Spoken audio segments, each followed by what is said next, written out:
guys, welcome back. So today we are going to start drawing a still life. Ooh, right. So what we're going to be using today is our small sketch pad. I'm using my big sketch pad because I'm the teacher, and I'm using some pencils I have laying around. Now you may just have one pencil, but what I want is that if you have one pencil, that it be a B pencil. Okay, I would really prefer if you have a B pencil, like a 2B or a 6B. That would be ideal, right? So all of these pencils aren't necessary. These aren't necessary. But if you have like a 2B and maybe one on the other end of the spectrum, which is like a 6B, that would be spectacular. I'm also using an eraser. I'm using my blending stump that I bought. But remember, I sent you all a video about how to make your own blending stump. I'm using this brush to brush away all the bits of eraser once I'm erasing to keep the page clean. And I'm also using this little, look how tiny little eraser to do some highlighting. If you don't have this, that's totally fine. You work with what you have. Right, so the first thing we want to do is understand the extent to which or how dark a value can we get from our two pencils that we have. So I'm using 2B and 6B. How light can I get my pressure of my hand? So I'm going to use the 2B first. How light can I get the 2B to be? So I'm going with my pressure very lightly, hardly using any pressure of my hand on my hand. And this is the 2B. All right, and now I'm gonna try and see how dark I can actually get my 2B to go. So this is the 2B. All right, so let's look at the 6B. So this is the lightest I can get the 6B. Least amount of pressure with my hand.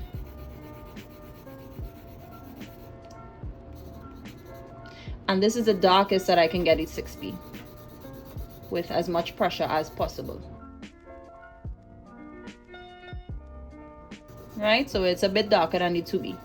So it gives you some more depth and creates more contrast. Great. So now that we understand the potential of our pencils, we can go ahead and get started. So let's go.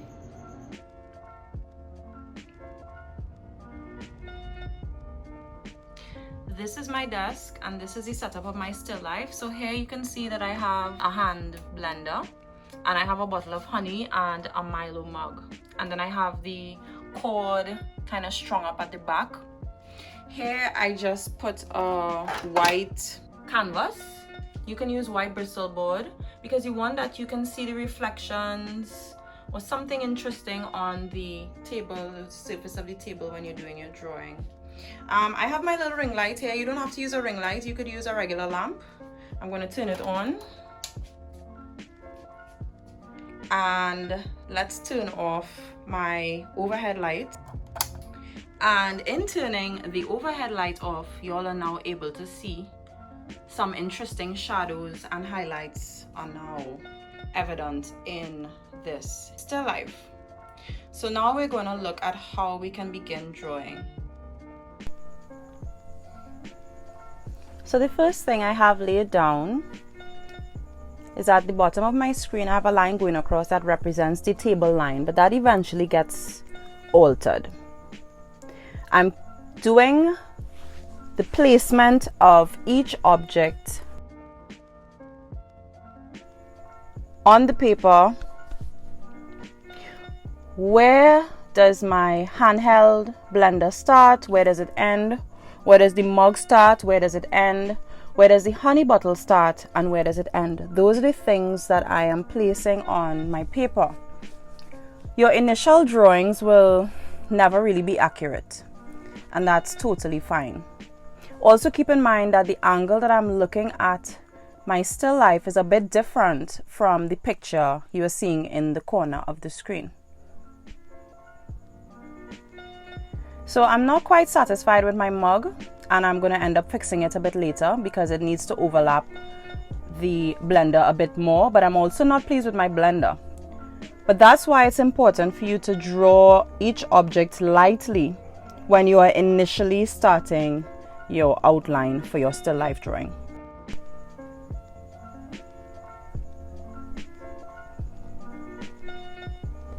Remember that your still life drawing is made up of very simple shapes and forms. So if you're having some difficulty, make sure that you are able to interpret what shape or form. For example, my mug is a cylinder. My handheld blender is also an altered cylinder. And my bottle of honey is also a cylinder. So I'm going to draw the honey. And in drawing the bottle of honey, I realized that I'm having some issues with proportion. Remember, it's important to take into consideration the size relationships of each object one to another.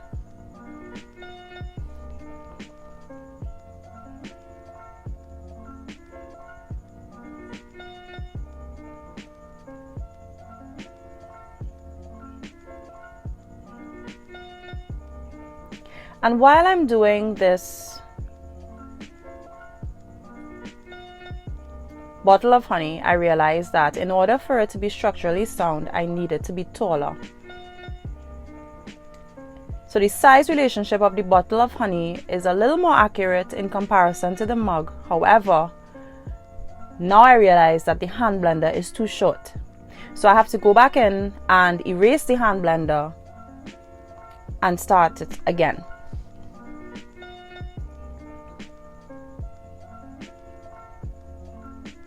Remember the initial stages of your drawing. There's no need to try for perfection. There's no need to try to get it exactly as you see it initially. You are just laying down the skeleton of your still life. There are going to be mistakes, and it's totally fine.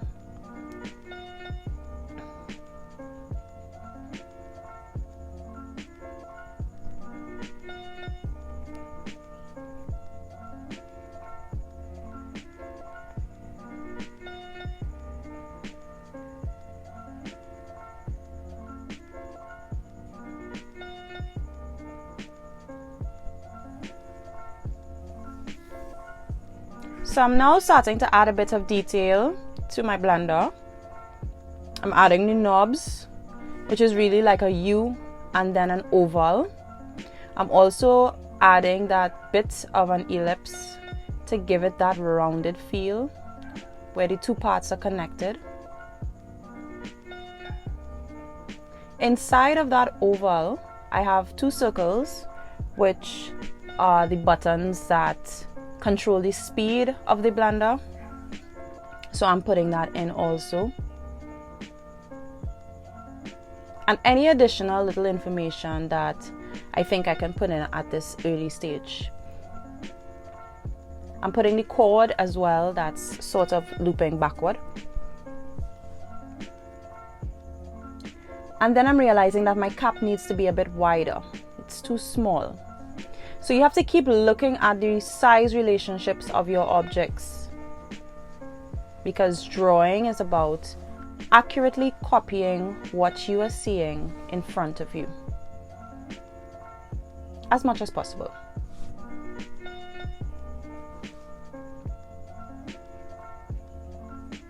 So I'm continuing to make corrections, and I deliberately left in all of these areas where I'm making corrections, where I'm doing some judgment calls, because I want you to see that even as the teacher, it takes time. It takes time to build up different layers of your drawing and get it to look the way it's supposed to look based on what you're seeing in front of you. So I'm going back in to fix the mug, because the mug is a strange shape. It's not just a regular mug that's straight up and down. It has a curve, and the base is a bit curved and coming outward. And I'm using my trusty little makeup brush, which is a clean brush, by the way.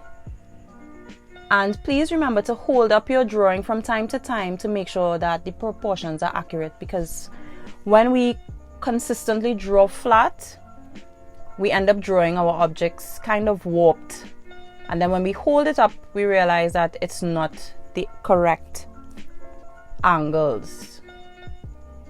So make sure to always hold up your drawings while you are doing it from time to time. So I'm going through and I'm starting to add some detail.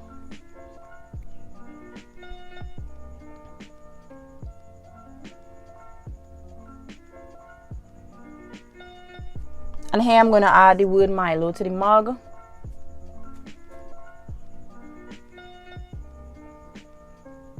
So I'm doing that little swirl.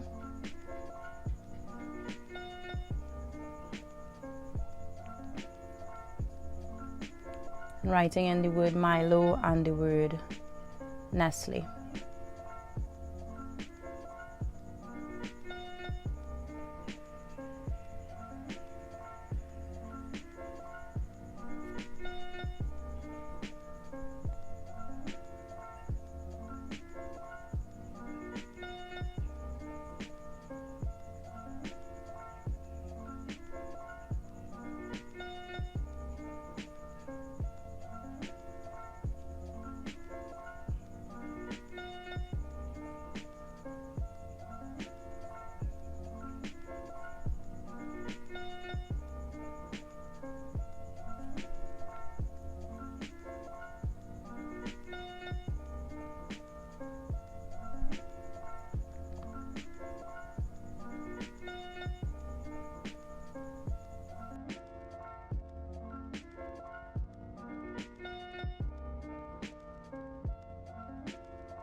Right, so here I'm using my ruler and I'm drawing a proper table line. And that table line is very important because that table line is what's going to give your still life some context, because we need to know, where is your still life located? Is it just floating in thin air, or is it grounded by a surface? And that's why our horizon line that represents the table is going to be very important. So now I'm starting to shade.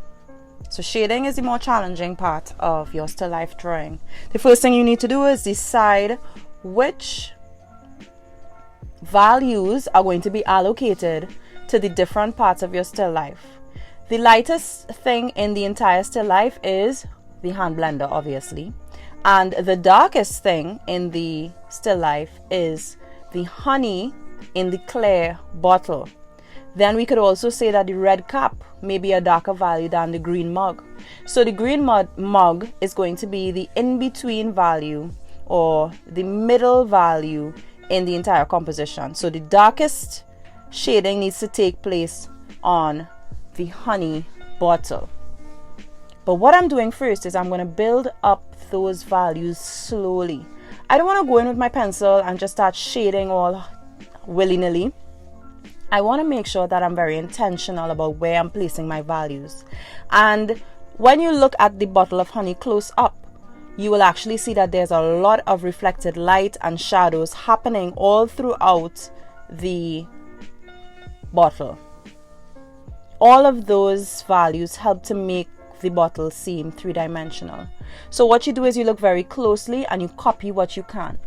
You may not be able to get all the every single detail, but you get those that stand out the most as much as you possibly can.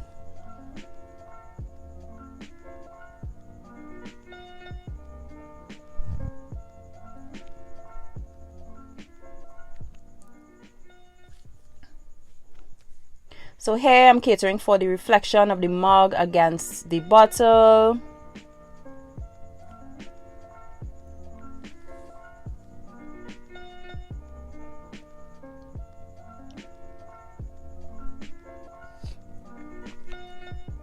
I'm continuing with the shadows that I see as much as possible.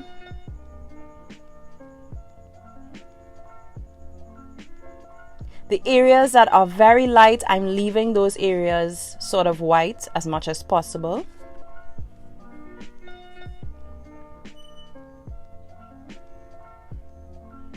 And I'm also identifying the areas that are highlights and leaving those as light as possible.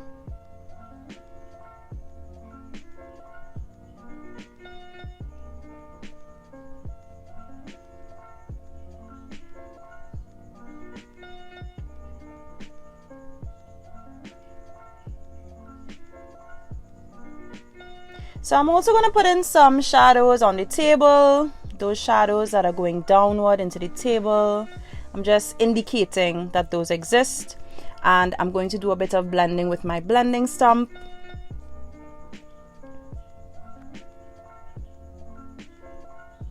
Just to smooth over some of those values, because I'm going to go in even darker a bit later.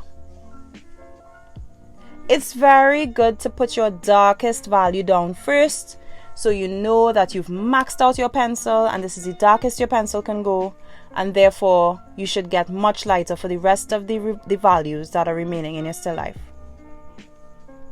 So I'm going in next with this gray section of my hand blender, and you have to pay attention to the direction that the light is hitting your objects also. That's very, very important. So what you notice is the light is coming from the left of the still life, and therefore there's a cast shadow happening to the right.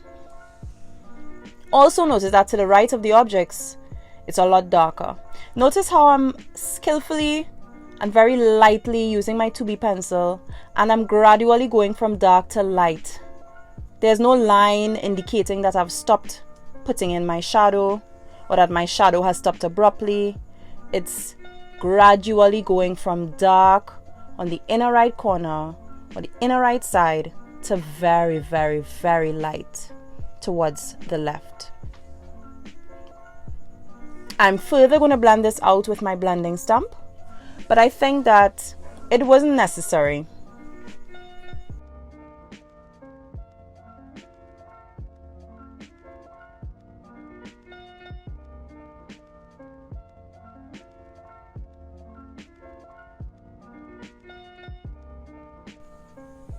So I'm now going to tackle the top of the blender, which has a surface that seems to sink inward. Notice the direction in which I am shading. I'm not shading downward, I'm shading across and sort of with a sink to give that feeling that there's sort of a dent at the top of the blender. I'm using the blending stump to sort of blend out the very harsh line that I have on the other side. And I'm on to tackling the mug.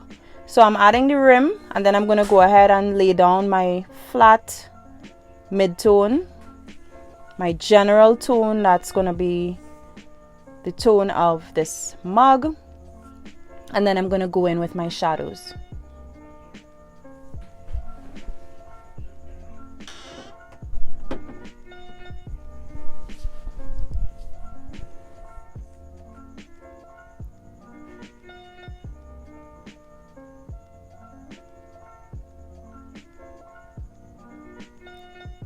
Now what I noticed is that when I started putting in the shadows for my Milo mug, I noticed that my values for the honey they were way too light.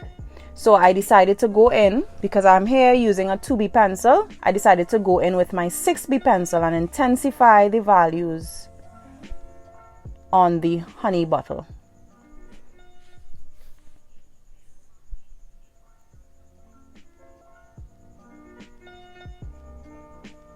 I'm going in here and I'm creating that shadow on the inside of the mug that creates depth. I'm doing a very light layer first, and then I am going in and adding a darker layer to create that depth.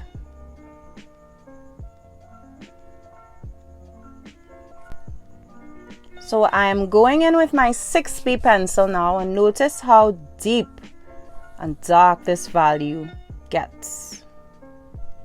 I also decided not to speed up this section so that you can see that I'm really taking my time. It's helpful if you play some music and enjoy watching your work evolve enjoy the process. It's a process. Art is a process. It doesn't just happen quickly. So I sped it up because there's no way we were going to look at a video that was 2 hours long.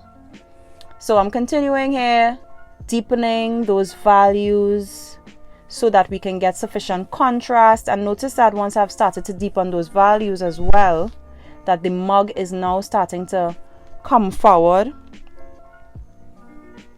and look a little more. There's a bit more three-dimensionality starting to take place on my paper with my still life.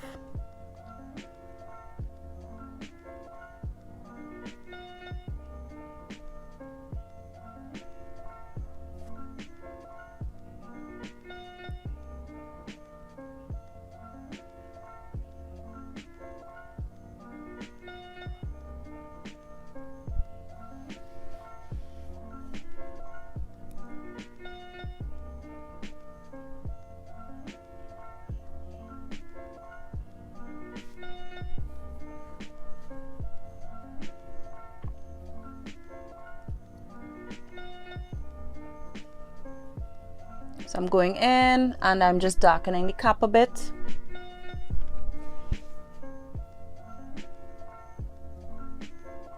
Adding a bit of detail.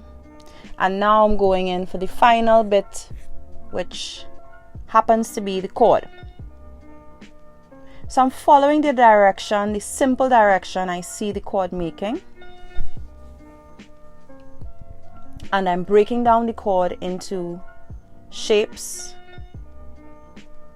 simple shapes and a form.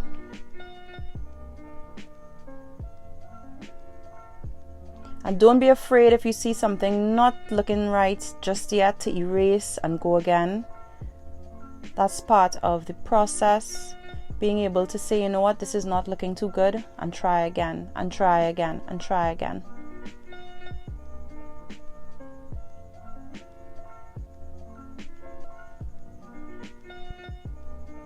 Once you have your drawing completed, you can go in now and start to add some shadow. So I'm drawing in that line that is in the middle of the cord, and now I'm going to start adding some shadow. And because the cord is white and the plug itself is white, I'm using the blending stump to my advantage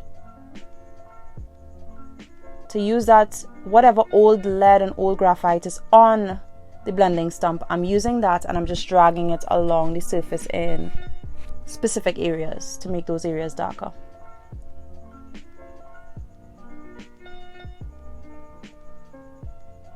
And we are close to finished. For your assignment, I want to challenge you to find 3 objects. Let's keep it simple. Remember all the discussions we've had about making a still life. Remember as well that you want them to gradually go from big to small. You don't want to have something tall and then an egg, something as short as an egg, right? So you want to have a balance in terms of the objects that you use. And you are going to do your own still life for me. I'm going in and intensifying the cast shadow at the base of the objects with my 6B pencil. Again, that contrast is adding to the three-dimensionality.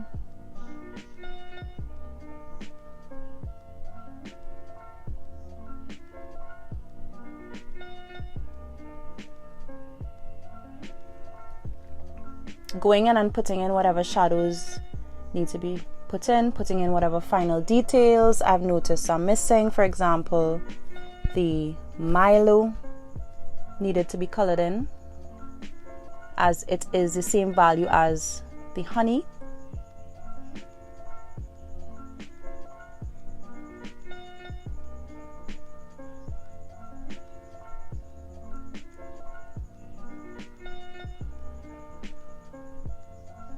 Cleaning up some edges with the tiny pen eraser.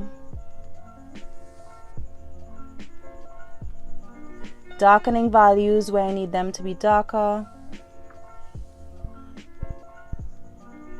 And that is my still life.